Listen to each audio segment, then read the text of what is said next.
ambitious Wall Street financier. Joe conducted himself in every way as a master of the universe. With a dark secret. He was like living this whole separate life.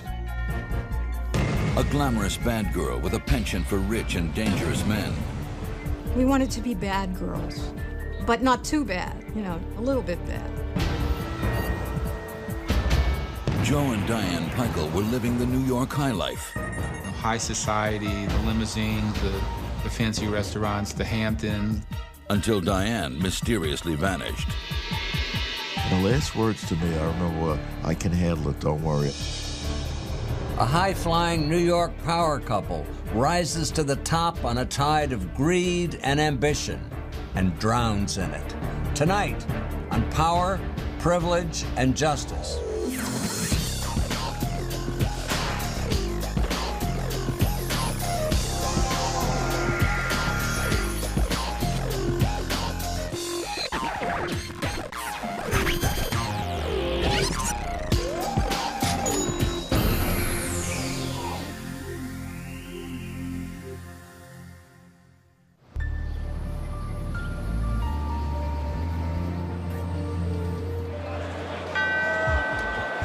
October 19th, 1987. The stock market crashes, killing the money-mad 80s in a single afternoon.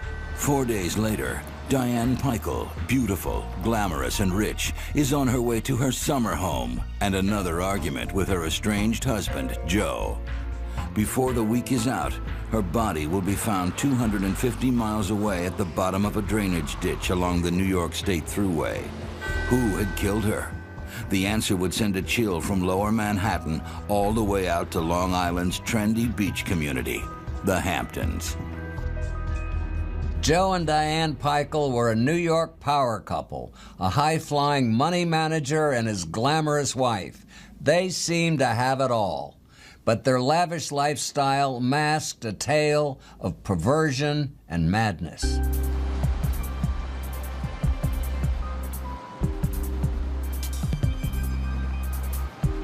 New York City, the capital of money, fashion, glamour, and success. People come from all over the world to try to make it in New York. Some dream of making it big on Wall Street, others to be accepted by the in crowds, the artists, the socialites, the rich and powerful. Joe Pikul, a poor kid from Massachusetts, dreamed of both. Joe grew up in the Polish working-class neighborhood of Ware. His father, a weaver at a local mill, drank and had a violent temper. He left scars on Joe, not all of them emotional. He would later tell people that he had a very abused childhood, that his father was an alcoholic, and beat him so severely that on one occasion broke his jaw. Despite the abuse, Joe excelled in school, learning at an early age to conceal his most intimate feelings. In high school, he did fairly well. He was on the football team, glee club, a very good student, went to a 5-year program at Northeastern University, where he graduated with high distinction, which is equivalent to magna cum laude. At Northeastern University, Joe met and married Sandy Jarvinen, a sweet and submissive girl. Joe was dominant, confident, and in Sandy's eyes, charismatic. In 1960, the couple moved to New York City, and Joe went to work as a money manager on Wall Street. It was the beginning of the 60s stock boom. Joe was in the right place at the right time. The hours were brutal and the pressure intense, but his hard work paid off. By the end of the decade, he was a multi-millionaire. He often traveled to Europe by Concorde to check out stocks firsthand and was celebrated in the financial press for his business savvy. He was a self-made man, a strong-willed man, a man who trusted and kept his own counsel above all others. He was a wheeler dealer in stocks in the stock market, noted for his very aggressive trading. But what made for success in business caused pain at home. Joe bullied and abused Sandy and often drank to excess. One occasion, he hit her on the head with a statue, and she fell down a flight of steps unconscious or semi-conscious. Woke up, got herself together to get into a car, and then just fled. By the early 70s, Joe was caught in a dangerous downward spiral. He and Sandy divorced. He was overextended financially, and fellow brokers complained that he was often drunk and disorderly at the office. One day, when a limousine driver came to pick up Joe, he accused the man of having an affair with Sandy. When the driver denied it, Joe pulled out a gun and pistol whipped him. There's no question that Joe Pikul had an extremely volatile temper. The cab driver incident is just one of many in the course of his life where this guy would snap and go ballistic at anybody and everything that got in his way. With his divorce from Sandy, his financial woes, and his drinking problem, Joe clearly needed help. In April of 1976, he entered Alcoholics Anonymous near his apartment in the West Village. I'm very familiar with the Perry Street AA.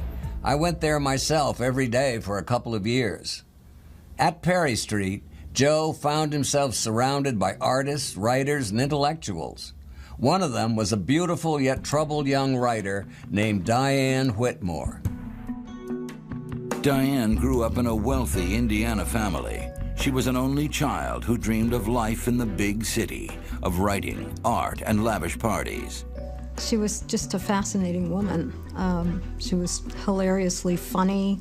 She was gracious. She was interesting and intelligent. In 1965, Diane graduated from Mount Holyoke, an exclusive women's college.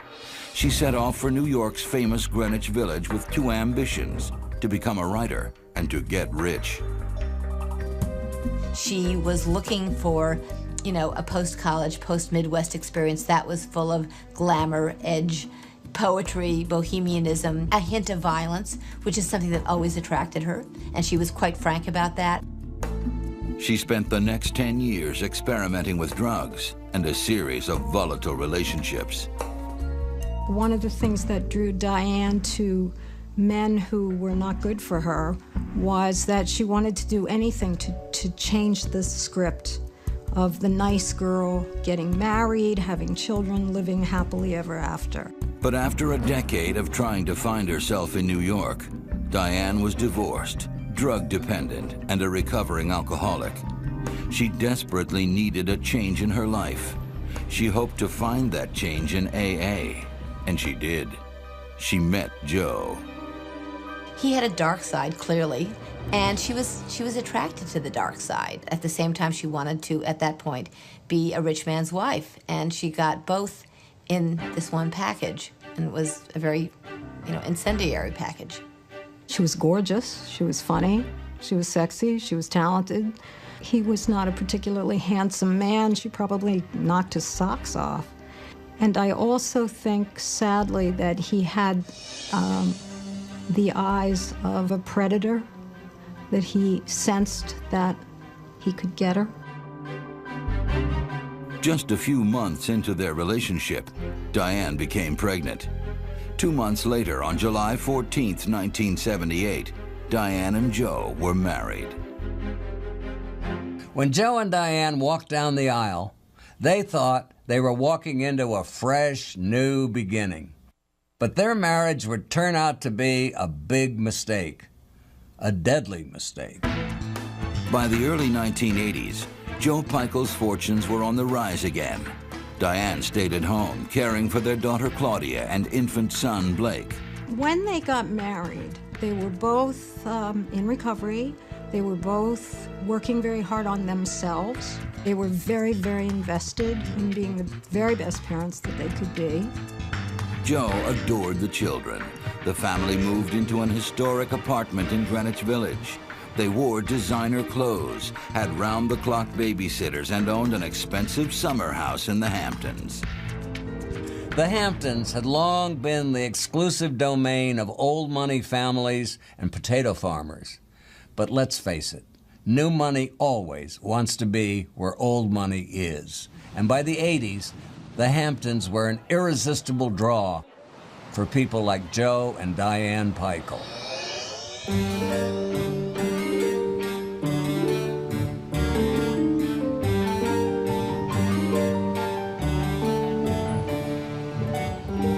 With its oceanfront properties and trendy scene, The Hamptons was a favorite getaway for the rich and famous like Calvin Klein, Christy Brinkley, and Paul Simon. The Pikul's Amagansett retreat was at the edge of this rarefied world. It was an upper middle class, 80s affluent life. The kids were in private schools. She had a decorator for both her village apartment and her Amagansett house. Diane was living the high life she had always wanted. She and the children spent summers in the Hamptons. Joe stayed in New York during the week and took limos out to Amagansett on weekends. To an outsider, it looked like the Pikuls had the perfect life. They were the couple who had everything. And I think everybody assumed that it would go uphill from there. But the joyride would soon come to an end. Joe's dark side, his volatile temper, and his sense of superiority would soon reveal itself. Joe truly felt above the rules of society and was an utterly headstrong individual and conducted himself in every way as a master of the universe, as a person above it all. As with his first wife, Sandy, Joe wanted to completely control and dominate Diane's life. But Diane wasn't like Sandy. Diane was a very feisty woman. It was a relationship where two people were edgy and they were looking to bring that out in the other. It's hard for a woman to win in a relationship like that, but she was not a doormat. He would throw the ball at her, and she'd throw it right back at him, and their fights would escalate. Joe's most vicious tirades usually had to do with the way he thought Diane was raising their children. He felt that she spent too much time away from the home and that she would use babysitters, a lot of daycare. He thought she was an unattentive mother. He didn't like the way she was raising his children. Also happened to be her children. They had bitter fights about it. By early 1987, after nearly 10 years of marriage, it seemed Diane could do nothing right in Joe's eyes. The couple rarely shared a bed, and Diane began to suspect that Joe was having an affair with another woman. But she was about to uncover a far more disturbing secret about her husband. While searching through the attic in their Greenwich Village apartment, Diane made a shocking discovery. She found suitcases filled with women's lingerie, some of which was her own. She also discovered videotapes and photographs of Joe dressed in drag. I think he was sleeping with men. I think he was cross-dressing. Yes, he was leading a double life. Diane was disgusted and profoundly disturbed. And she starts screaming at Joe, "Stop stealing my underwear, buy your own clothes." And she really confronts him with this whole knowledge that he's a cross-dresser. Diane placed a desperate call to Manhattan's top divorce attorney, Raoul Felder. I don't think he was leading a double life. I think he was leading a triple life. He had a life at the office where he's a successful bond trader. He had a life at home where he abused Diane. And then he had the third life as a cross-dresser. But Diane knew that if she kicked Joe out, he'd take his money with him, and she wasn't ready for that. Not yet. She gave Joe's videotapes and photographs to her lawyer and began to plan for a life without Joe. Armed with the videotapes, the pictures, and Manhattan's top divorce attorney, Diane seemed to hold all the cards.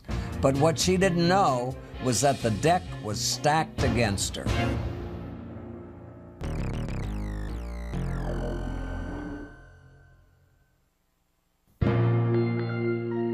While Diane tried to keep the marriage together, Joe secretly began recording their arguments and hired a private detective to spy on her.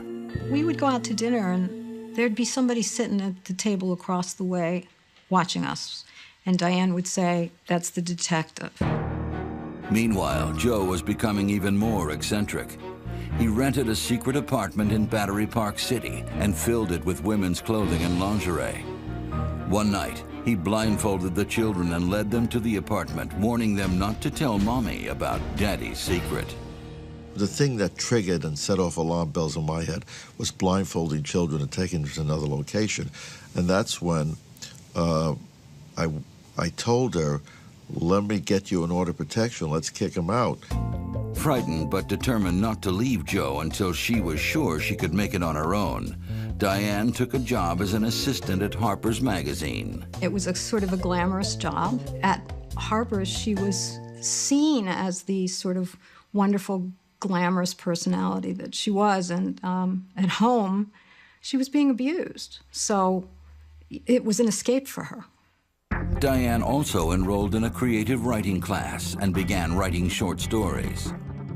She wanted to improve herself.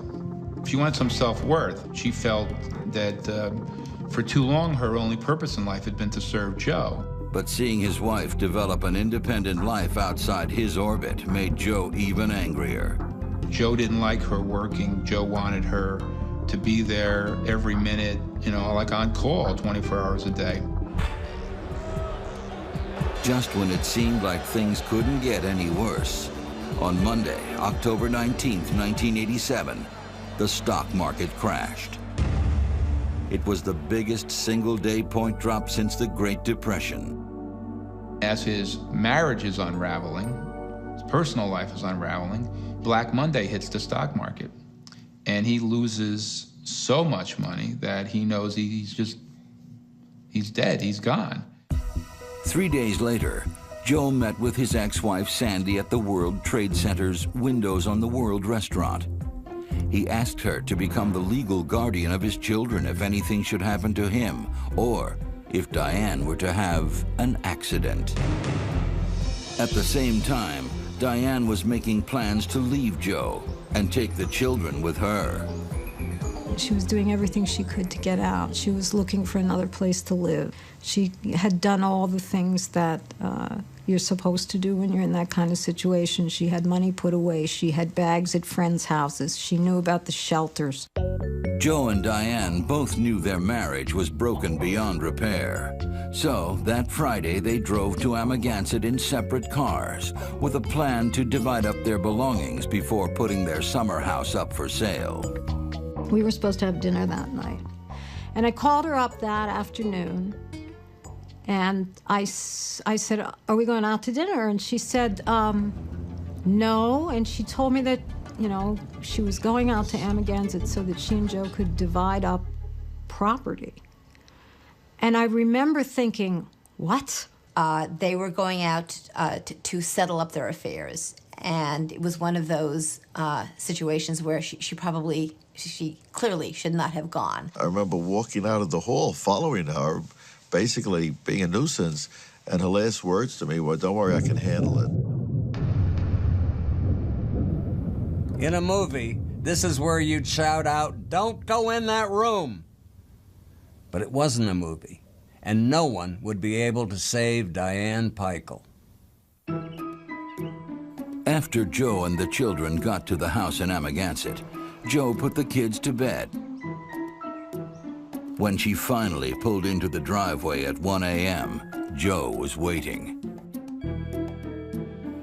The next morning, when the children asked where their mother was, Joe explained that Mommy and Daddy had fought and Diane had disappeared. He told them that they were going on a road trip upstate. He rushed them into the front of the family station wagon. In the back of the car was a large and mysterious bundle. First stop, the Amagansett hardware store. What he asked for was like rope, wheelbarrow. He bought a shovel, he bought tarps, he bought trash bags, cleaning supplies. Joe paid the bill, nearly $400, and went next door to buy 12 bags of ice, refusing to let anyone near the station wagon. I wanted to put all the merchandise that he bought into the car, and he was like livid that do not put this in my car. I don't want you putting anything in my car, just put it outside the car. With the car fully loaded, Joe and the children headed upstate. On the way, Joe called an old college friend to ask him for a favor. Where he reaches out to his college roommate, hasn't seen the guy for more than a decade, and says, "Can you watch my kids for the weekend?" After driving 150 miles north to drop off his kids at his friend's house in upstate New York, Joe drove another 200 miles to his ex-wife Sandy's house near Boston. When he finally arrived at 4 in the morning, Joe, acting crazed and desperate, told Sandy he had something to bury. At first she thought this was some sort of financial transaction and he just needed to hide something. He said, no, I really want to bury it in your backyard. As the conversation goes on, it becomes more clear to Sandy that he's talking about burying Diane. Joe admitted to Sandy that he had killed Diane and that her body was in the car. When Sandy refused to help him, he headed back to Manhattan. Joe Pikul had now spun completely out of control.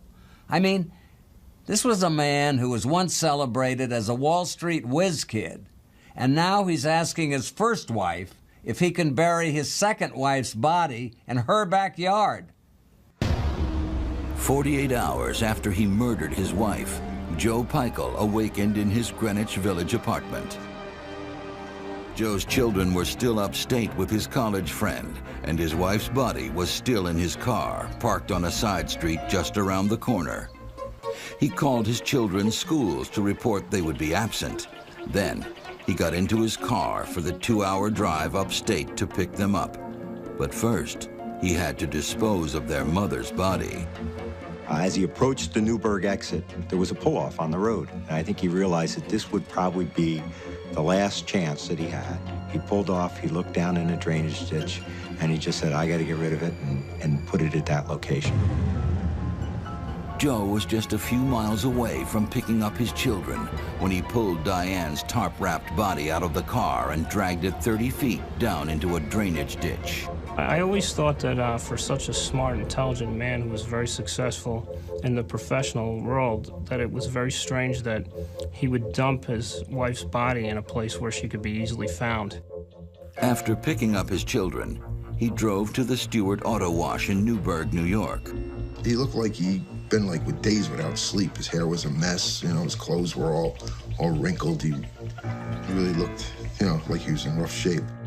Joe ordered the works, the $9 super wash, and was especially concerned that the back of his car be cleaned thoroughly, saying he'd pay whatever it took. There was a sunken area in the back of the car, and I climbed down in it to clean it.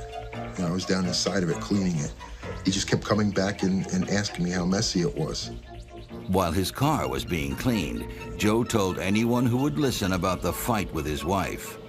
And he started telling me how his wife had left him and that she ran off with her lover and he found condoms under the bed. And then he just had to get away for a while, so he took the 2 kids and they just took off upstate. When Joe and the kids finally left, nearly 3 hours later, workers at the car wash checked the dumpster where Joe had thrown a number of items away. They found a knife. They found a lot of women's clothing, large size clothing. And they found high heels that they had to be size 11 in men's. That's how big they were. They thought the situation was strange enough to notify the local police, who came to the car wash at once. As soon as I seen the knife and the rope and the women's clothing, I became very suspicious. He threw away a picture of his children. And to me, I have a son of my own with the blonde hair and the blue eyes. And that just bothered me for a minute. Why would you throw away that? It had now been 2 days since anyone had heard from Diane Pikul. Her friends suspected the worst. The minute that I heard that she had not gone to work on Monday, I knew she was dead. I knew it, and I knew he had killed her. At 10 a.m., Bill Glynn of the New York City Police Department received a call from one of Diane's co-workers at Harper's Magazine. She kept insisting that she was very, very concerned about Diane's safety. Her concern was that Diane was being held captive in the basement, out in the house that they owned, out in Amagansett, Long Island. But not long afterward, Glynn got a call from Joe Pikul, playing the role of the concerned husband. I just wanted to let you know, he said, I had an argument with my wife, he said, out in Amagansett, Long Island. He said he was looking for his kid's shoes under the bed, and he found a condom under the bed, and the condom didn't belong to him. So he confronted his wife about it. They had a verbal altercation, and she walked out the door. And she never returned. Joe promised to call Glynn if Diane didn't show up by nightfall. The police then decided to set a trap for Joe. He got a call from someone claiming to have found his credit cards in a dumpster at a car wash in Newburgh. The caller, who identified himself as John Clancy, was actually Newburgh detective John Smith. In the beginning, he was fine until I started mentioning credit cards, wallet, things of that nature. He became very, very nervous, started stammering. I thought he sounded like he had marbles in his mouth.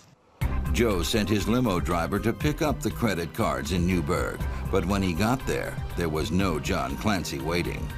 By this time, the Newburgh police had traced the credit card address to Manhattan's Greenwich Village. They alerted the NYPD.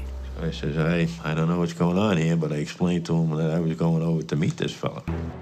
Around midnight, Detective Glynn headed over to Joe's apartment to take a missing persons report. Pikul struck me as a little strange here. I felt at that time he was trying to cover something up, but I didn't know what.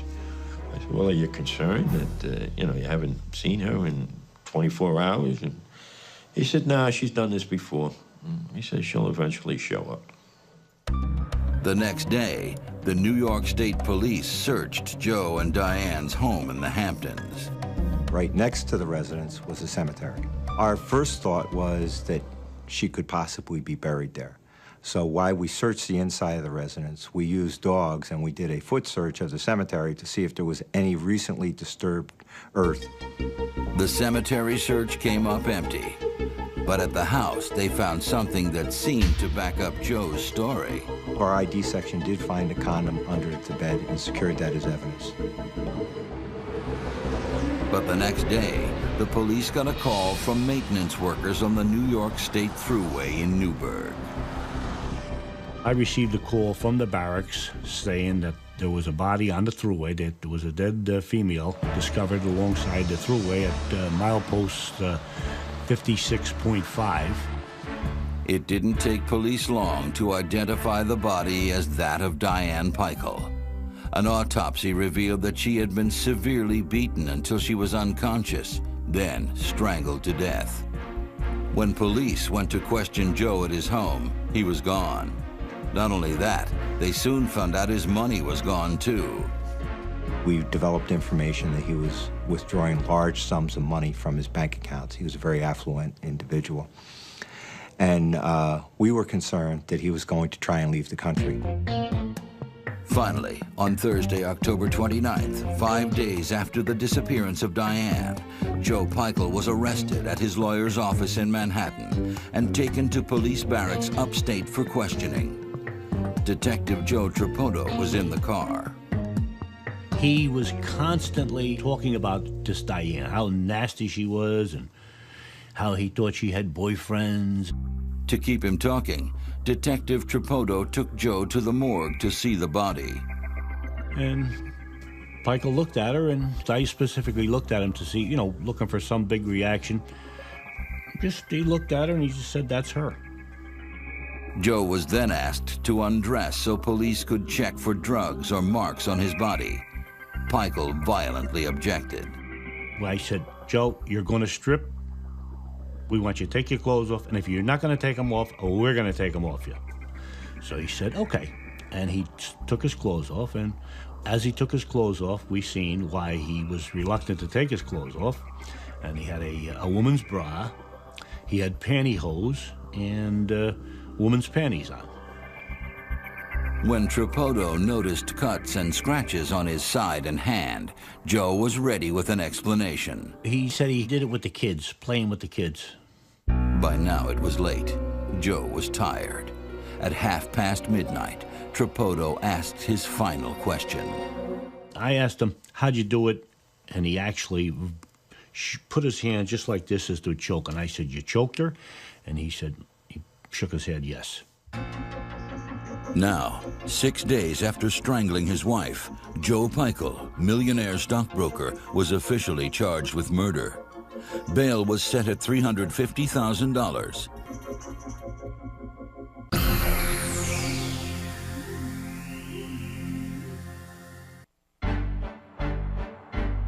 It was now January 1989. Diane Pikul had been dead for more than a year. Although her husband Joe admitted to police he strangled her, he claimed it was in self-defense. To handle his case, Pikul hired high-profile New York defense attorneys Stephen Worth and Ron Beckoff. This was going to be a very interesting trial indeed. It was Joe's word and his money against the state's evidence. And to make matters more bizarre, Joe had remarried. His new wife was a Manhattan fashion designer named Mary Bain. He showed up in my office one day during the summer with her, introduced me to her, and we chatted for about an hour. At the end of that, he said, well, what do you think? Can I get married? I said, Joe, I'm against it. He said, why? I said, listen, if we bring in another woman who you are now married to, they might say it's a motive. He walked out of this office, and 2 days later, I got a call they were married. How any woman could come to the, become so intimate so quickly with an individual accused of killing his wife. I mean, it was mind-boggling to me. Because Diane's body was found in upstate New York, the trial was held in Goshen, a sleepy little town 2 hours north of Manhattan. The location put Joe's big city legal team at a disadvantage. We kind of got the feeling that we were playing an away game, and clearly the feeling was that that Joe, certainly, if not all of us, was a slick, successful New Yorker, the very stereotype of urbanite that upstaters don't like. Good morning, ladies and gentlemen. On January 26, 1989, jury selection ended and the trial began. It was 11 men and 1 woman, and we were thinking, you know, oh boy, are these guys going to understand a Greenwich Village woman? You know, are they going to just say, you know, she kind of deserved it? Joe's lawyers would go out of their way to appease the small-town jury, but they couldn't control Joe's new wife, Mary. We go there the first day, and Mary shows up with Joe, and they're coming in holding hands, and she's in a full-length mink coat. I grabbed her before we went in the court and said, Mary, I don't know what's in there, but they ain't gonna like the full-length coat. You can't come in there with the full-length coat. She said, okay. She took the coat off, hung it up. Next day, Joe came in by himself. I was relieved. But an hour later, when everyone was in there and no one was there to stop her, she walked into the court and sat there the whole day in a full-length mink coat. Before the trial even began, Joe's high-priced attorneys requested private meetings with the judge to keep potentially damaging testimony out of court. First and foremost, the jury would never hear about Joe's affinity for women's underwear. Can you imagine what it do to a jury? You get a grandmother or a school teacher, and all of a sudden they hear someone cross-dressing. They're not used to that, and it'll strike them as odd and probably hold it against them. But the prosecution wasn't worried. They had plenty of evidence to build their case. It was clearly not the perfect crime from the outset.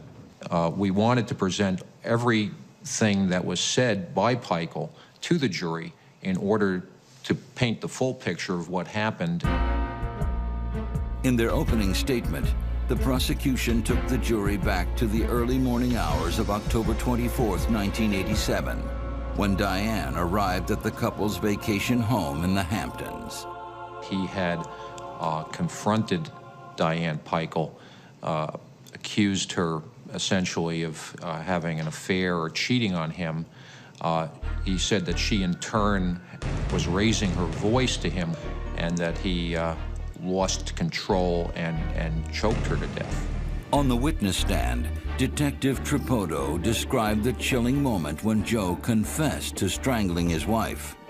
He looked at me, and he took his hands, and he went exactly like that. I said to Mr. Pikul, I said, you choked her. He shook his head, yes. I looked at him for a reaction, and he looked at me as if to saying, well, that's what happened. Prosecutors then presented evidence showing that after he killed her, Joe put Diane's body in the car and drove it to Little Albert's Landing, a nearby beach where he tried to bury her but couldn't. Frustrated, he left her there overnight. They claimed he came back the next morning, wrapped his dead wife in canvas, put her body in the station wagon, and began his journey upstate with his 2 young children. He had a 4-year-old and an 8-year-old, and we believe they took an extended trip from Amagansett down on Long Island to New Windsor, which is at least a 3.5-hour trip, with the body inside the vehicle. Methodically, the prosecution presented the rest of their evidence. Diane's belongings at the bottom of a car wash dumpster. Her body found along the highway just 5 minutes away. The beating Diane suffered before being strangled. The prosecution was confident they had an airtight case. We had a statement from the defendant that, in fact, he had choked his wife, and we had very strong circumstantial evidence to establish a motive. But throughout the trial, Joe seemed strangely unconcerned. The prosecution couldn't help but wonder what his lawyers had up their sleeve. They would soon find out. The defense planned to call Joe himself to the stand to testify on his own behalf. In a murder trial, putting the accused on the stand is a risky move, and most defense attorneys flat out refuse to do it. Putting Joe Pikul on the stand would prove to be riskier than anyone could have imagined. We built our defense knowing full well that we were going to win or lose this case on whether the jury liked Joe Pikul, whether they believed Joe Pikul, whether they felt bad that he caused the death of his wife. If Joe faltered, he was a dead duck. But Joe's lawyers had been rehearsing him for weeks, and they were confident that he could pull it off. But on the morning Joe Pikul was scheduled to take the stand, he didn't show up. The next morning, 9:30, no Joe Pikul. Step up. Step up. Step up. 5 minutes before 10 or thereabouts, he staggers into the courtroom with Mary. She's saying he's drunk, he drank a whole bunch of vodka last night. The defense scrambled to try to get the trial adjourned for a day. And he denied my motion. He says, you have an hour and a pot of coffee. Sober him up and let's go. So, just before noon, Joe Pikul took the stand. We spent countless hours just going over the story and talking about his mannerisms. Someday, he was so good, we were on the verge of tears. And the Joe Pikul that testified was just rambling, drunk, and he started out poorly, very disappointed. He almost made me want to drink. Testimony that you said that she deserved. Possibly you said that? Yeah. She was a bitch and cheated on me right from the beginning. I wanted my children. I didn't want them with her. And also, she had tried to kill me.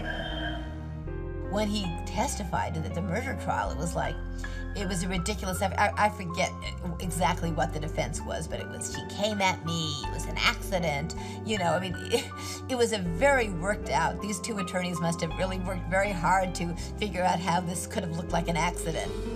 To back up Joe's story, the defense showed photos of a cut on his side, saying Diane attacked him with a knife. This was the same cut that Joe initially told police he'd gotten while playing with his kids. The most startling thing about Joe's story was that it just was so preposterous that it was like no one could imagine the jury buying this thing. I think at that point everyone just figured this guy's sunk. I don't think the jurors bought it for a minute. If there was nothing else that pointed towards his guilt, I think that would have done it. Because he was obviously lying. The very next day, the jury announced they had reached a verdict. We were playing hearts in the jury room, and we got word there was a verdict. We went back there. I looked at him, and he said, good luck. I said, me? Good luck to you, Joe. Does the jury find the defendant guilty of murder in the second degree? We do. Is that a unanimous verdict? Unanimous verdict. They found him guilty. He went like this. I lean over and he whispered. He says, I'm sorry. I messed up. I shouldn't have drank. I think he was shocked. I think he was living in his own world. never expected it. But Joe was not ready to give up. A few days after the verdict, Joe's new wife, Mary, brought his attorney an audio tape of an argument between Joe and Diane. The tape was of Diane Pikul, the deceased, telling Joe, I don't care. I'm going to kill you. I'm going to stab you with a kitchen knife, and I don't care if I go to jail or not. Well, I just finished trying a justification, self-defense, where we were saying she came at us with a kitchen knife, and now I'm getting her voice saying she's going to do it. I was beside myself. I went and I told the judge, and I said, what are you going to do? I said, I'm going to make a motion to set aside the verdict. He said, okay, you can do that. But Beckoff never got the chance to file the appeal. On June 2nd, 1989, Joe collapsed in his jail cell. As I was preparing the motion, I get a call. Joe Pikul's dead. I thought it was a joke. I said, you're very funny. I called up there, and sure enough, he died in the Orange County Jail. An autopsy revealed that Joe Pikul had died of complications related to AIDS. Ironically, his death enabled his attorneys to clear his name. In New York State, if you die before you are sentenced, the conviction is vacated. Because he hadn't been sentenced and the appeal process hadn't been exhausted, technically, he wasn't convicted of the murder. After a funeral at St. Joseph's Catholic Church in Greenwich Village, Joe was buried in an unmarked grave in the cemetery next to the Amagansett house where he killed Diane. 6 months later, his conviction was officially erased from his records. In the eyes of the law, Joe had become an innocent man. Despite all the money he spent on his defense, it was Joe's death that secured his innocence. As far as New York State is concerned, he died with a spotless record. But Joe Pikul is not an innocent man. He brutally murdered the mother of his children, and somewhere, perhaps, he's paying for it. For Court TV, I'm Dominic Dunn.